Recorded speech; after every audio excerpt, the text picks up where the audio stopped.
Hi, Eva Nichols here. Today we're painting pink tulips. Have fun. So the first thing you can see, even though I used a light table, I have one of those flat things that has strong light underneath, so I don't have to use graphite. But even the graphite in the pencil, I mean, I'm just the worst when it comes to smearing graphite. So you can see I have some graphite on different places, like here it's smeared a little bit, and there's some of the lines a little bit darker than I like. So I like to take a kneaded eraser, which is the only eraser I would ever dream of using on watercolor paper. Don't use these kinds of erasers or other hard erasers on your watercolor paper, because that is going to damage the paper. And then once you start putting the colors on, all of a sudden that damaged paper is going to soak it up differently, and you get a mark that you can't get rid of. So treat it gently. And so I usually make it into a little sausage, and I just roll it. I just roll it across, and see how it just kind of picks up that extra graphite that's loose on top of the paper and a little bit of those darker lines. That's usually how I do it. And I have a little bit of a thing with, I'm not so crazy about too many pencil lines showing in my painting. So what happens to me most of the time is I get so into the taking the graphite off, next thing I know I can't see where my lines are. So just a saying. And in general, I mean, it depends of course a little bit on the painting I'm doing, but in general I'm not a fan of too many lines. Of course on these kinds, I mean, we kind of needed to know where the leaves are and all that stuff, because we want to still make it into tulips. So what I find is the more lines you have, the more you're kind of confined to going where those are, and it does curb your spontaneity a little bit, but I think will be good. All right, so the first thing I like to do is we want to decide what kind of colors are we going to be using. So I kind of had in my mind, and there's complete and utter artistic freedom in my classes, but I kind of had in my mind that I was thinking I'd like to do the tulips kind of a pinky purpley was what I had in inside my head. But there's no, if that's not colors you really like, you don't have to do that. You could do them red or red orange, yellow, whatever floats your boat. So enough talk, let's get to some painting here. So I am painting today, just like I think most of you are, on 140 pounds. So it's going to buckle a little bit, but I thought that way I can show you how I deal with that. And another tool that I use a lot are my spray bottles. I use them to spray my colors there, and I use them also to spray on the back of my paper when it starts buckling on me. So now I'm going to put water on my drawing and my paper here. So I'm going to go from the corners, and don't worry about your drawing, just put some water on. Can you see it's already beginning to wanting to buckle up a little bit? So you don't tape it down? No, because I want to be able to lift it up, and I want to be able to spray on the back. So if you taped it down, and it would still buckle, but then I wouldn't be able to do anything about it. Here I can just lift it up, and I'll show you in just a minute.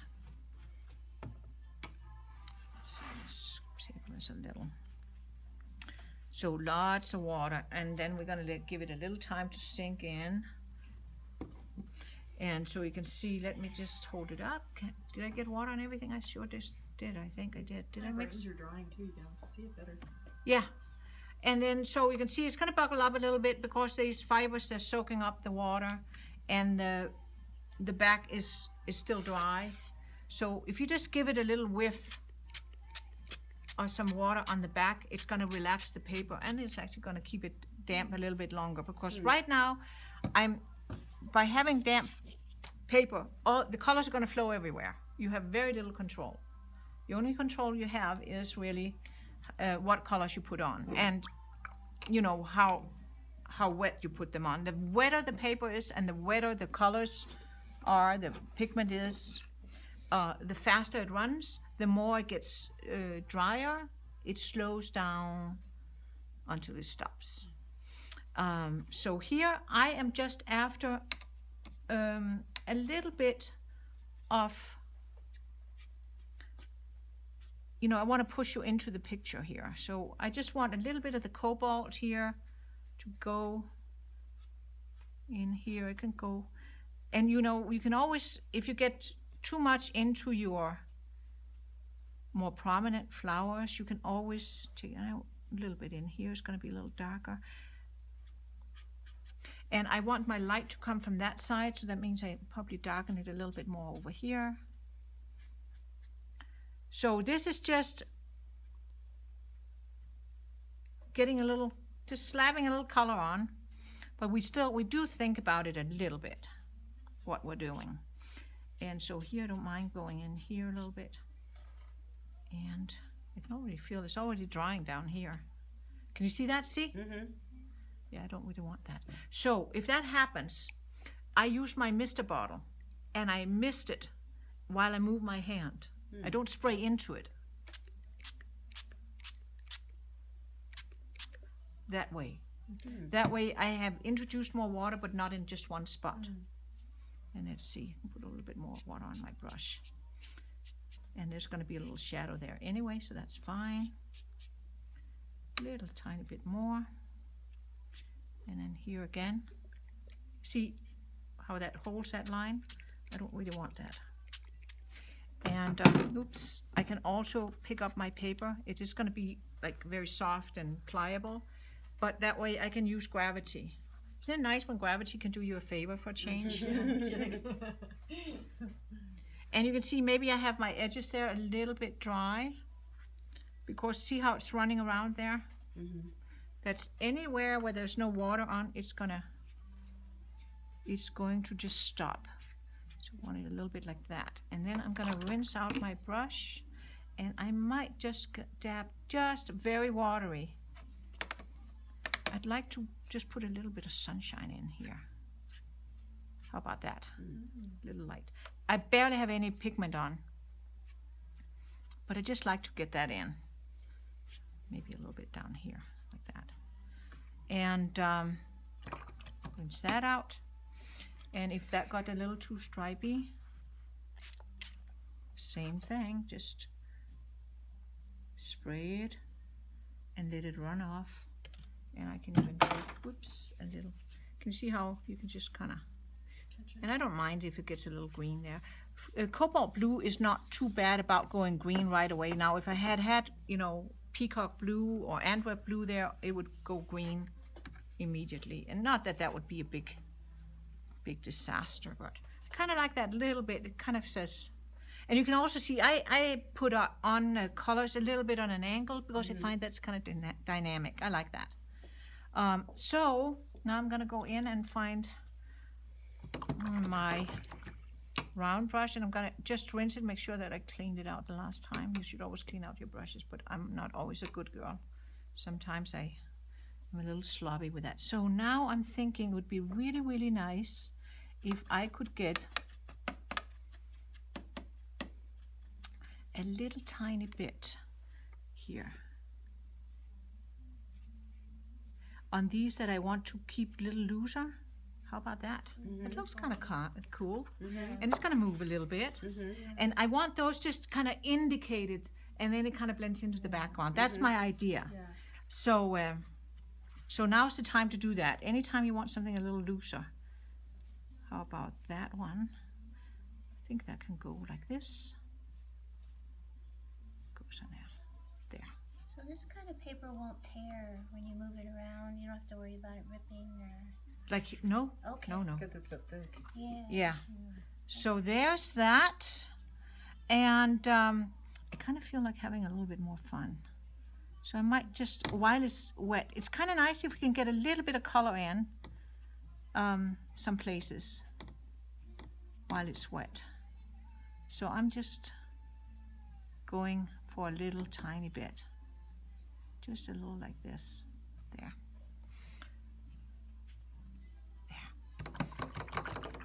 Like that. And then, now I'm going to make my brush thirsty. meaning that I rinse it out, make sure it's clean, clean, clean, and then I squeeze out the water. And then I'm gonna go in and maybe here and up here inside the flower, I can kind of lift out a little bit of that color that flowed in. So if you get too much color flowing into your flowers, you can just lift it out like with a thirsty brush, clean and just barely damp, kind of like the same as when you wring out a sponge. All right, so now it's beginning to dry, and it's losing the shine, and that means that the colors are going to run a little bit slower. And so I'm going to go in, I call this my chicken color when I do this. So this is my cobalt blue, and here I will actually mix it with a little bit of that yellow I had on there. So you can see get kind of like a subdued kind of greenish. Maybe put a little bit more in, why not?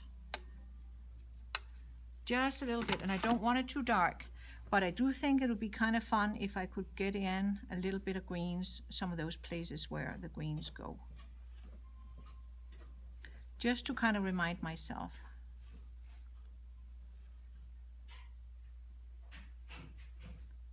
And you're just trying to do this before it dries too. Yeah, I'm trying to do it before it dries, just to get some of those really soft colors in there. And it's kind of like a beginning of the painting, so I already feel I have something going on. There, goes down there. And now I think I better cool it. There's maybe here. Just like that. That's just a little beginning.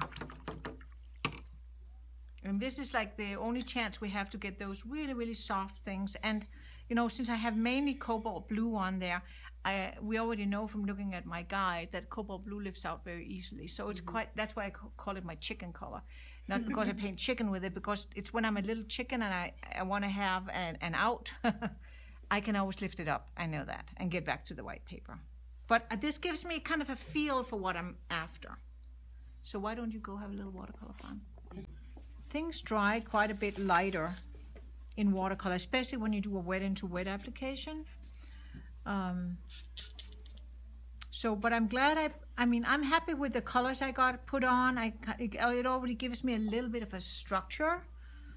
And so the first thing I personally think I want to paint is all the green stuff, because that's going to set off the flower heads. And that will make it easier for me to judge how much I want to do to the flowers, I think. So, you know, every painting is a little bit different as far as what you want to start with, and here I think that's going to be the easiest. I'm all about easy. So I'm going to get some more of the colors I already have. So I want to have some of the French Ultramarine blue and put some up here. That's the one that's going to give me a little bit more of a muted blue with the transparent yellow. And I like to make two puddles, because, you know, sooner or later I get them polluted, and then it's kind of nice to have a fresh one to dig into. So that's French Ultramarine blue. And then I have plenty of yellow, I think, but I need some more of the cobalt. Get some of that going over here. And then I'm going to need some of the Antwerp. And here we are, cobalt blue, and then some more Antwerp. I already have it polluted a little bit here. Of course, there's a little bit of yellow in, but I'm not going to worry about that. Of course, you know, I'm going to want it to go green anyway. So you see how dark Antwerp looks when it's all dried. You can't tell the difference between Antwerp and indigo. And to keep it simple, I think, since I have 3 different blues, I don't really need to vary my yellows also. Now, if I want to tone anything down, I can always throw a little bit of the pink in. That should work. All right, so leave that there. And let's just, so basically the way it works is dark pushes back, light brings forward. So the petals and stems that are further in the background, they would typically be a little bit darker than, you know, the ones that are closer to me. So just to find out, so I'm going to start like right here. Make sure we get those little droplets. Sometimes, especially if you have a lot of water in your glass, sometimes you'll have some droplets on your ferrule here. I think it's called a ferrule.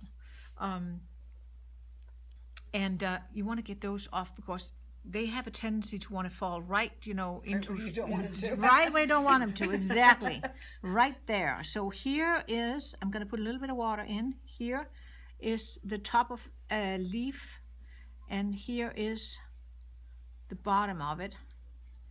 So I'm going to put some color in there. So I think up there at the tip, it'll be a little bit lighter because, it's the light's coming from here, so it's going to hit kind of like the back side of it. So now I'm going to start with putting a little bit of yellow in. And that's going to help me see how much water I have on and where I'm at. And then I'm going to go in and put some of that yellow in here. And now, I've got to be a little careful because I'm painting negatively around the stem here and around that tulip head. And it goes down here. So now I know where I'm at. That's what I'm going to paint. And this is also part of the leaf. So is this here actually. But this is a fold over. And so that'll be lighter. The light's it's gonna be a little bit lighter than what I'm doing inside here. So I'm gonna leave the yellow on my brush, and then I'm gonna go in before things dry on me, and I'm gonna paint in the blue with a little bit of yellow on top of this yellow. And it goes down here. So now it's turning green, as it should. And down here, and then I have a little bit in here. All right, so now I got the first color on.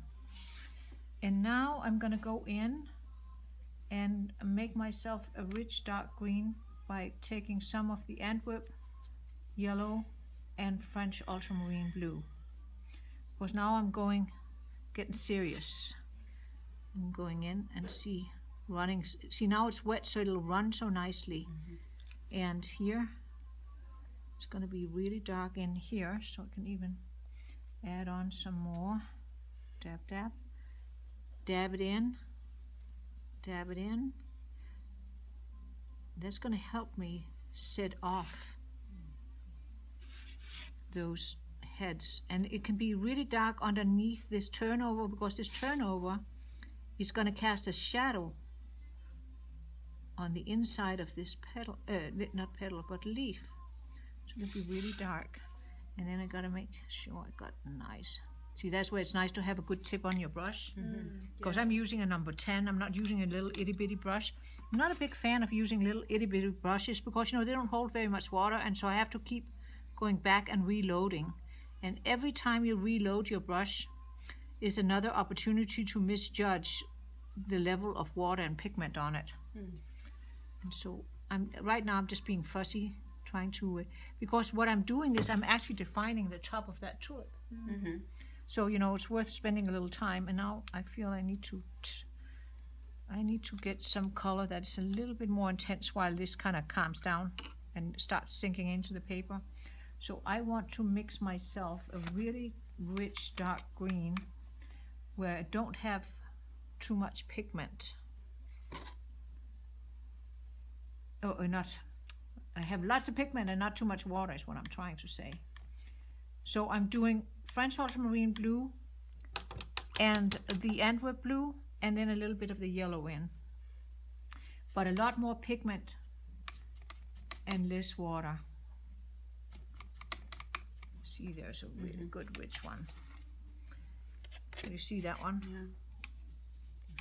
And maybe it's a little on the bright side, so let's see how that would go if I put a little bit of that pink in. Ooh, aha. There's a nice rich dark and a little bit more yellow. There, it's a little bit, it's a little bit more muted. That's kind of what I'm after. So with all these brushes, I should rinse one out. And dab, dab, dab. And then let's see. Put a little bit more pigment on here, and no, You know, you can also do this in more than one go, but I kind of tend to like to get it done while it's still damp, and it'll kind of spread the color for me. And over here it'll be a little darker here and have a little bit of a light edge there. If I want to show that it has a little bit of a light edge, I can probably still, with a thirsty brush, which means a brush that is just barely damp, I can lift out a little bit, because I'm thinking that tip here is kind of catching a little bit of the light. Now here it's in the shadow because it has that fold over, and that fold over will be catching the light. All right, so that's one down. And then we have to jump over to another area because we can't paint anything that's touching that. So that leaves out these stems, this, etc. So let's jump somewhere else. And I do like to jump around in my paintings when I paint, because it helps me get the balance and not just complete one area and then you complete another area and then you down here is like, oops, doesn't, you know, Doesn't match. doesn't match, yeah. So it's better to jump around, I think. That's my theory anyway. Okay, so I'm gonna go and do the exact same thing with this very back one. See this here, and then it goes back there, and then it disappears, then we can't see the rest of it. But that'll work out just fine. I was looking for a finished one. Do you have I don't have a finished one. This is the first time I'm painting this one. You get to be part of the experiment here. I like to paint, sometimes I like to paint paintings I haven't really painted before, because, you know, then you get the whole process of what my thought process is. I mean, I've painted tulips before, and I've, you know, but not exactly like this one. So I'm gonna go in and do the exact same thing on this one. So I'm gonna put a little bit of water in this part. There's a little bit that's showing there, and then here. And this is, again, my insurance policy against things drying on me and nothing mingling, but I get like all these brush strokes inside the petal. I don't want that. So let's see. Here I can just go with a lighter green. I went with a yellow there, but it doesn't matter. Here I'm going with a lighter green. Just so first can see where I'm at and how much water I have on. And now I go out to the lines. This is kind of like where I am defining where it's at. And then I build the color up. That's a lovely green. But it won't stay like that here because it's too, you know, that's not going to say I'm in the background and a lot of shadows falling on me. That's not what this color says. It says I'm the star of the show and I get a lot of light. So here's that. So in this picture, is our light coming from the background or from It's coming from here.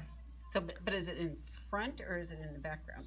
It's coming from up here, so it's hitting these ends and then it's casting. So these things are casting a shadow. Oh, okay. These are shadows on. So yeah, in most paintings you will decide that a light source is either from up here or up there. If it's coming from the front, then you don't get much shadow and stuff. So a lot of times, I don't think we paint a lot of paintings where we have the lighting from the front. And if from the back, everything is just silhouetted, you don't get any color. Right.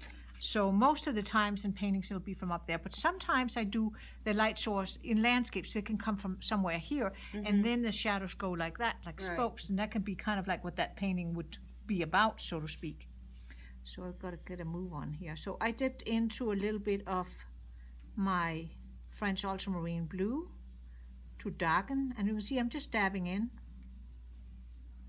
some of that color while it's still wet, so it'll flow for me. And I just basically want it dark and quite on the blue side here, because blue also, cooler colors go back, lighter colors come forward. And since I need something to push those other layers of leaves and petals forward, I need to have the stuff in the background dark. Really dark. Yeah. So, you know, that's, even if it isn't like that, that's why I don't use a lot of, I mean, I use photo references to see what things look like, but after that, I usually put them away because I don't want to be tied into what they say because that might not work for me. Kind of like, I have a little bit of a highlight there, but it's bending over. I kind of like it. So you see what's happening and then go from there. Don't try and look at a reference and say, oh, but it doesn't look like that there. Who cares if it looks good here? That's all what matters. At least that's how I look at it. And so again here, I could lift out just a little bit, like a little, also might get a little bit of light because it's coming from up there. So I think this one is dry enough now that I can show you how I'm going to paint in. I'll paint in a stem. Or should I, maybe I should paint in, I'll paint in the, that little curl over, fold over, and then I'll paint one stem, and then you've seen all the parts, and then I think you can kind of get it from there. And so here, that's a smaller area, so I don't really want a big old brush. Maybe one of these dagger brushes would be just what the doctor ordered. And so, again, not too wet because it's a tiny area, but I still want my little insurance here. So I put a little bit of water in, not much. And then I'm gonna start probably with a very yellow green. And I just look at my palette. Already now I have all sorts of greens going on in my yellow. So this is about what I'm thinking. So I just dip the tip in, not the whole brush because it's so tiny, this area. And then I'll start out here, put that in. And then here, goes up there. So Are you now, painting on dry, or did you? I put a little bit of water in, just a little bit of water in, not too much. And now I'm not rinsing out my brush, I'm just dipping in a little bit more green, darker green, but not dark green, because you know it has to be lighter than the shadow side. And see, while it's still wet, I just go in on this edge here. Did you see how it flowed in really nicely? Yeah. That's my favorite thing when that happens by itself. That's when I, feel that the watercolor is painting for me. I don't have to do much. All right, and here I'm gonna go in with a little tiny brush that's just damp. And before it dries, I can kind of just lift out a little bit, just give it a better, try just a little bit darker here maybe. There. And so that gives it shape, I feel.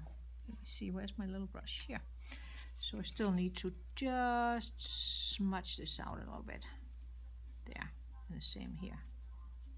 There, I think that's good. Yeah, and then I'll do this stem. It's touching a little bit, but I think we'll be good. So again, a little bit of water down the middle, not all the way out to the lines, but just down the middle. Gives me a little time to work. And I'm just going to put another kind of light to medium green in here. I'm going to start up here. See how it's traveling down where the water is? Because that's what it does. Wherever there's water, that's where your paint's going to go. And see how it stops where it hits the dry? So that's how you have control. Unless you put way too much water in, then of course all bets are off. So here, there's that. So got that edge. And then I am gonna lift out some of the color there. And I'm gonna go into one of my little bit darker, so jumping around in some of these other puddles I have, where there's a little bit darker green. And just, I'm gonna tab in here, yeah. See how I'm just putting my tip in? And you can see how the color flows out, but not too fast. That's what I'm testing. So that's why I don't commit until I, just do a discreet little dab, and then I hold it, and then I look to judge how fast does it run. Is it running too fast for me? If it is, back on the towel, or wait until this is a little bit drier. But I love when it'll do this for me, because then I get those, I can't really do these transitions myself. I need the water to do it for me. The water and the paper. And then I am thinking that the stem will be a little bit darker on this side, just because the light's coming from above. And this is the top side of the stem, closest to the light. And these are just things that I decide. And if it makes sense to me, hopefully it makes sense to the viewer too. I don't worry so much about these things. And so I keep dabbing in a little bit of that color until I'm satisfied with it being a nice, see how that makes it look round? And if I want to be like really, really, really fussy, I could be really fussy. And I'm gonna go in and put a little tiny bit of yellow on this one, barely, barely. And I could go in and just a little bit more water and just put a little bit, before it's dry, I could put a little bit of yellow on. Whoops, outside the line, that's okay. And just gave it a little bit more of a highlight right there. And I can go in and put a little bit more dark on. And that's that. And so that's how I'm gonna paint all the little petals. I'm not too worried about this. It's just got a fatter stem. All right. Maybe darken it a little bit down here, just because it's disappearing behind that other thing. All right, that's it. So I'm just gonna go to another petal, and so this one's underside, so that'll be very dark.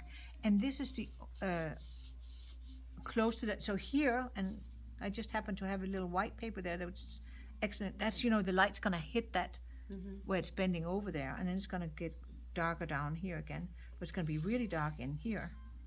What do you do then when there's the line in the middle? And so if you have the line in the middle, you just can give it, you know, see, like a little bit like that, and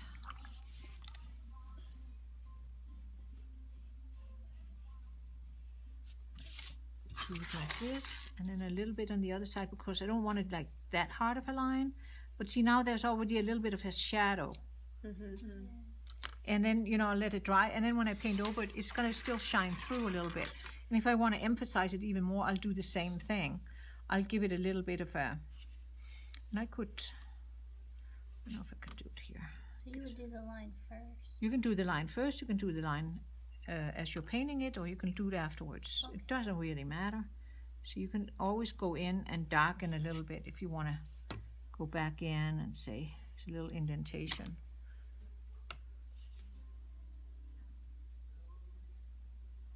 But I think it's best if you lose the edge a little bit, so it's not such a hard line, so it's just more like soft. So I'll do it on the other side. So it's there, but it's not really in your face. It's not a hard line on both sides. There, lift it out. And it could be a little darker down here.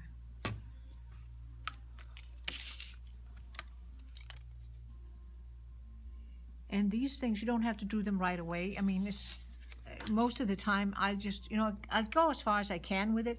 And then later, when I have everything painted, there'll be areas I say, oh, I need to darken here. Maybe I need to lift out a highlight here. That's, you know, there's a lot of opportunity to push and pull it. But go paint these parts here.